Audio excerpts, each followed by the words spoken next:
আসসালামু আলাইকুম। আমরা অনেক সময় কফ পরীক্ষা বা স্পুটাম পরীক্ষা করি।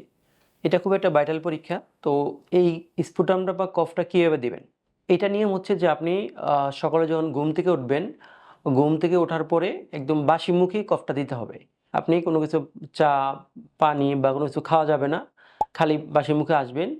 এসে আপনার কোটা নিবেন। নেওয়ার পরে আপনি যেটা করবেন একটু হালকা পানি দিয়ে এটা গড়গড়া করে নিতে পারেন। মুখে এবং ওই গলায় যে লালাগুলো থাকবে এগুলো চলে যাবে।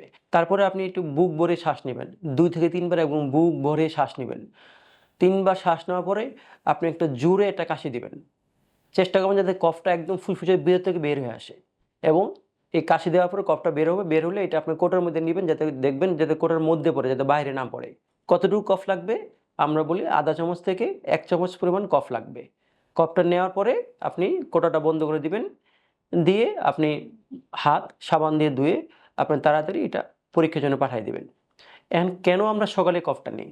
এইজন্য নিই কারণ আমাদের যে জীবাণুগুলো আছে, এই জীবাণুগুলো রাতের বেলা বৃদ্ধি পায়। ২টা থেকে ৪টা, ৪টা থেকে ৮টা, ১৬টা এরকম হয়।